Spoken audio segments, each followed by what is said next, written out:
Hello అండి, అందరూ బాగున్నారా? ఈరోజు నవరాత్రుల ప్రసాదం కింద చక్కెర పొంగల్ చేసుకుందామండి. అమ్మవారికి చాలా ఇష్టం కదండి. ఈరోజు అందులోనూ సరస్వతీదేవి అవతారం, మూలా నక్షత్రం 2 నిమిషాల్లో చేసేసుకుందామండి. ఇదిగోనండి, చక్కెర పొంగల్కి గ్లాస్ బియ్యం, ఒక అర గ్లాసు పెసరపప్పు పోసేసుకుని కడిగేసుకుందామండి. తర్వాత పంచదార అవన్నీ చూపిస్తాను.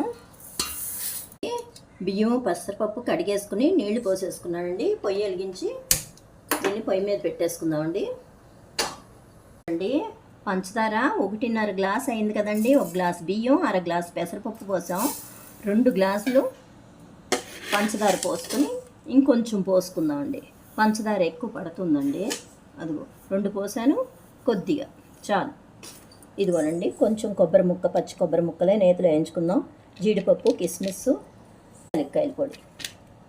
ఇదిగోనండి, పంచదార ఒక గిన్నెలో పోసేసుకుని కొంచెం కరిగేసుకుని ఉంచుకుందామండి. నీళ్ళు పోసి కరిగేసుకుందాం. పొయ్యి వెలిగించేసుకున్నాం కదా, పంచదార కరిగేసేసుకుందాం. పంచదార కరిగిపోయింది, స్టవ్ కట్టేసుకుందాం అండి. ఈ కరిగిపోయిన పంచదార అది ఉడికాక పోసేసుకుందాం.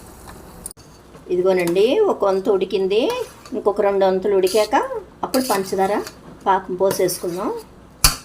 ఈ లోపల కొబ్బరి ముక్కలు కోసేసుకుందామండి. పచ్చి కొబ్బరి అయినా పర్వాలేదండి, ఎండు కొబ్బరే కావాలని ఏం లేదు. రండి, స్టవ్ వెలిగించేసుకుని ఒక పక్కన నెయ్యి వేసుకుని కొబ్బరి ముక్కలు, జీడిపప్పు, కిస్మిస్ వేయించేసుకుందామండి. అన్నం కూడా చక్కగా మగ్గిపోతుంది. అన్నము, పెసరపప్పు, కొబ్బరి ముక్కలు వేయించేసుకుందాం ముందు.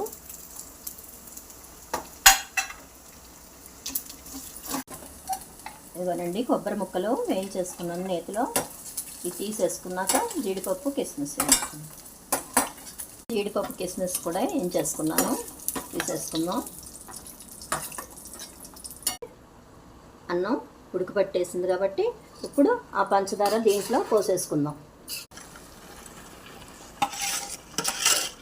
అండి. దగ్గర పడిపోయింది, చక్కగా ఉడికిపోయింది. ఇప్పుడు కొంచెం నెయ్యి వేసుకుని జీడిపప్పు, కిస్మిస్ అన్ని యాలక్కాయల పొడి వేసుకుని వేసాను. ఇదిగోనండి, యాలక్కాయల పొడి, నెయ్యి కొంచెం ఎక్కువ పడుతుందండి చక్కెర పొంగల్కి అండి. రెడీ అయిపోయింది.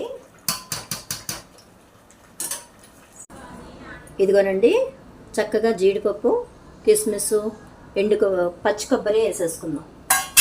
ఇదిగోనండి, అమ్మవారికి ప్రసాదం పెట్టేసుకుందాం.